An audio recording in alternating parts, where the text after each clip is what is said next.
Hello and welcome to Gardening at 58 North. In this video I'd like to show you my Venus Flytrap, which is finally starting to come out of dormancy.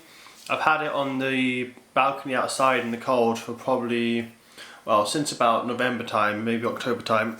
So it's had its cold period, so it knows that winter's gone over and it's now ready to put on lots of new strong growth for the next season. And interestingly enough, if you look at this piece here, it's actually the flower shoot. So it's going to have a really tall flower shoot with some nice little white flowers on it. But I'm actually going to nip this out, and the reason for that is because if I leave this, it'll put most of its energy into the flower, into producing seeds, and it won't grow many more of the traps.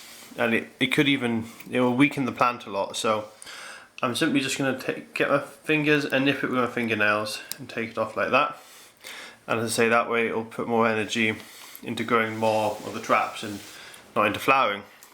That's quite a normal thing for it to do after a winter period and into spring, because naturally in the wild it would start flowering in springtime.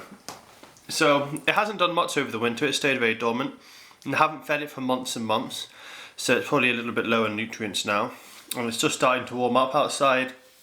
It's been about, maximum's been about 14 degrees, but it's generally about 10 or 11 during the day and 5 or 6, maybe 8 degrees at night. There was quite a lot of snow a couple of weeks ago, but it's starting to get warm now. And you can see here it's got some nice new pads some new traps starting to grow here, and this one's a slightly older one. So what I'm going to do today is I'm going to, as well as nipping this out, I might just go along with my finger, because there's quite a few aphids on it. I'm just going to try and squish them and pull them off, because I don't want this being harmed by aphids sucking all its sap. Other thing I'm going to do is give it its first feed since last year. So I've got the trap here. Try and get a nice close up of it. Hopefully it will focus on it. So it's just that one there. And now what I've got is I've got a woodlouse on my balcony. I'm just going to put that in and hopefully it will eat it. Now it is a bit tricky because sometimes the woodlice run out much faster. So I'm actually going to hold the end of the woodlouse. Here we are.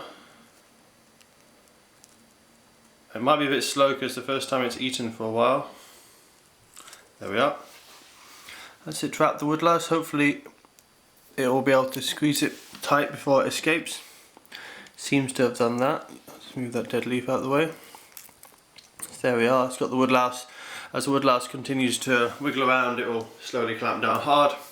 The traps will get faster as the year goes on, because at the moment it's still spring, it's only just coming out of dormancy and it's still a bit cold and it hasn't been fed much, but with a bit more food in that it should be faster and be really strong. So the other thing I'm going to do is all these old dead traps, I'm just going to take them out, just pull them off, all the black ones, make it a bit more space for the new ones, make it look a bit tidier as well. Now the reason there's lots of dead traps is because over winter time it loses a lot of its old leaves and traps, and it just kind of dies back a bit, leaving just a few. So it's now time to remove all these dead ones.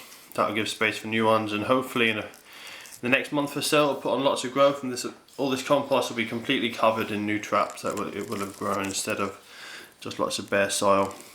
I don't think I'll repot it this year, but I'll see how it goes. If I do repot it, I'll have to get some very special compost, which I don't currently have, because these naturally grow in a boggy area in North America and they don't like any nutrients whatsoever. And that's the whole reason why they trap the insects, is they kill the insect and then they dissolve it and they try and get the nitrogen and some of the other minerals from the insect, because the soil that they're living in is very peaty and it's just like pure organic matter. There's no minerals in it really, very low in nutrients. So the only way they can survive is to get the nutrients from the insects. It's not the energy they get from the insects, it's just the nutrients. The energy they just get from photosynthesis like a normal plant.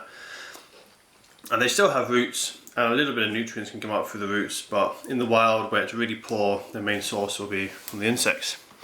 So there we are, it's tidied up, and I'll give you guys updates on this.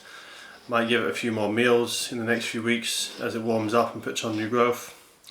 But for now that's enough food. It's always good not to overfeed them, because when you feed a trap it can only be fed about 3 times and then it will die off. So if you feed the plant lots, it will lose too many leaves and then won't be able to, although it might have plenty of nutrients after it's had so much feed, it won't have much energy because it won't have many leaves left. So that's my Venus Flytrap, just coming out of dormancy, going to put on some nice strong growth, and as I said, I'll give you some updates when it's growing lots of new traps and looking healthier as the month goes on.